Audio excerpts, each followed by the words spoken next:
अस्सलामुअलैकुम वरहमतुल्लाहि वबरकातुहू। बिस्मिल्लाहिर्रहमानिर्रहीम। नबी करीम सल्लल्लाहु अलैहि वसल्लम के सीरत के हवाले से इस्लाम से पहले अरब की हुकूमतों के बारे में जान रहे हैं। आज हम शेष अरब सरदारियों के बारे में जानेंगे।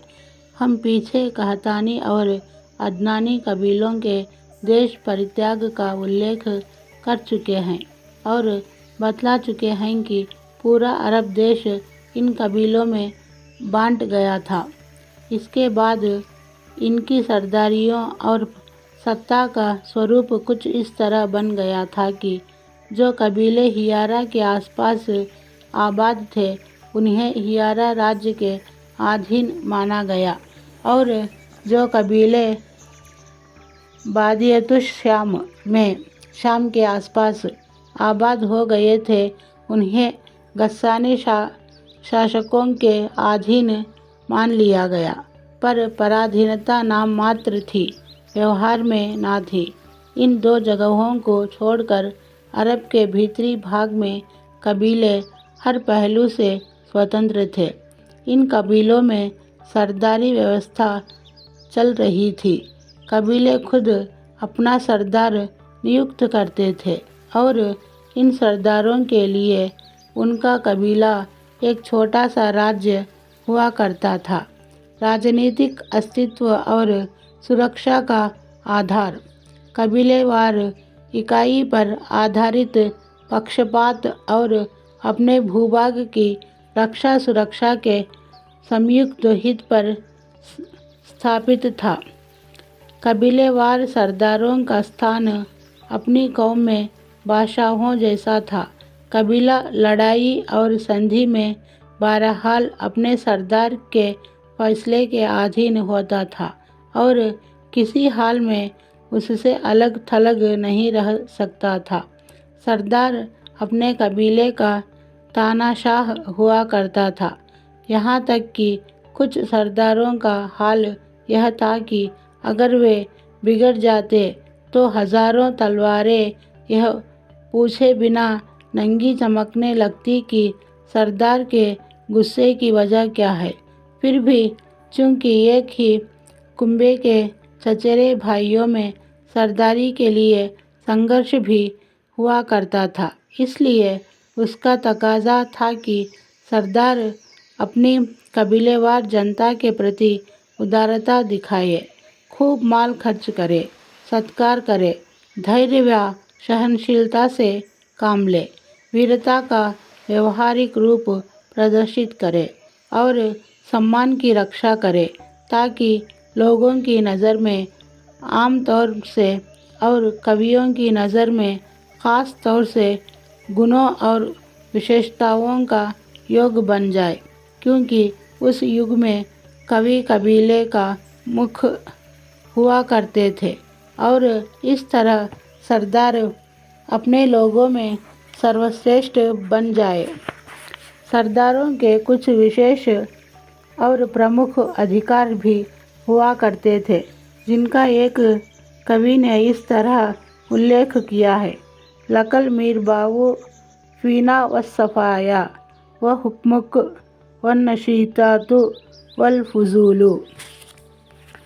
हमारे बीच हमारे लिए गनीमत है, लड़ाई में लूटे गए माल का चौथाई है और चुनिंदा माल है और वह माल है जिसका तुम फैसला कर दो और जो राह चलते हाथ आ जाए और जो बांटने से बचे रहे।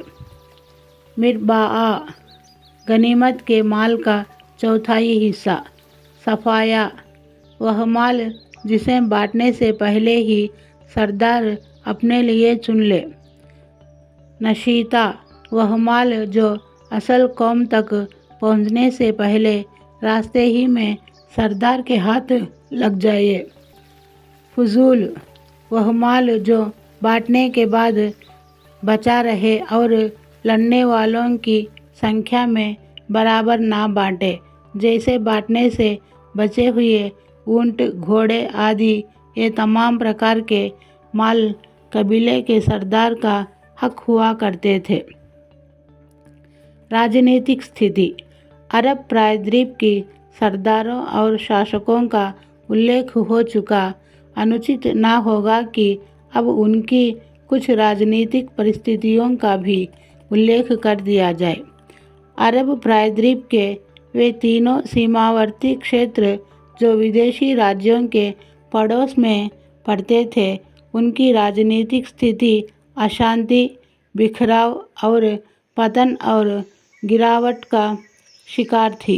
इंसान स्वागी और दास या शासक और शासित दो वर्गों में बांटा हुआ था। सारे लाभ प्रमुखों मुख्य रूप से विदेशी प्रमुखों को प्राप्त थे और सारा बोझ दासों के सर पर था।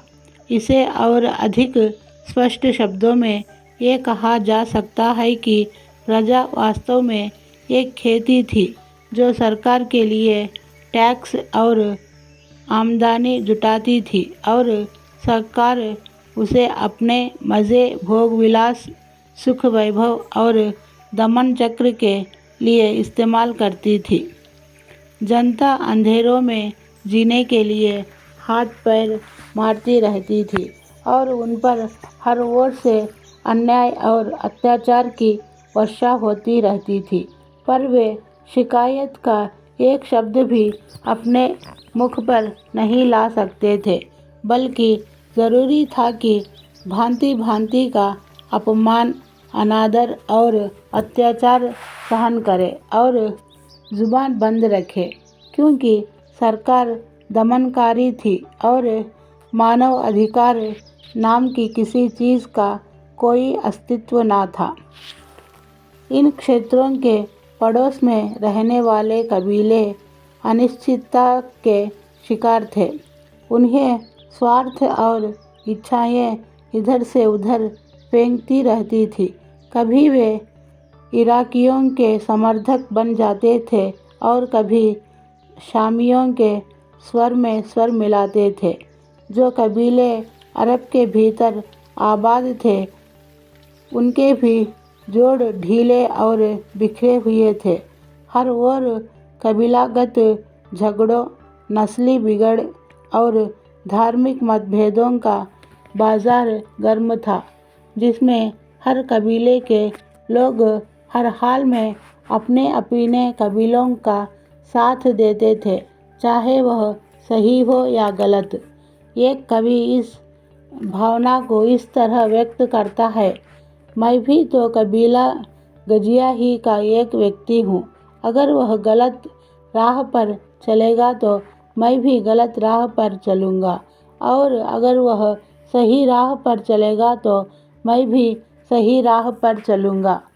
अरब के भीतरी भाग में कोई बादशाह ना था जो उनकी आवाज़ को ताकत पहुँचाता, और ना कोई रुजू होने की जगह थी जिसकी ओर परेशानियों में रुजू किया जाता और जिस पर आड़े वक्तों में भरोसा किया जाता। हाँ, हिजाज की सरकार को मान सम्मान की दृष्टि से यकीनन देखा जाता था और उसे धर्म केंद्र का रखवाला भी माना जाता था। यह सरकार वास्तव में एक तरह से सांसारिक नेतृत्व और धार्मिक अगुवाई का योग थी। इसे अरबों पर धार्मिक नेतृत्व के नाम से प्रभुत्व प्राप्त था और हरम के आसपास के क्षेत्रों में उसका विधिवत शासन था।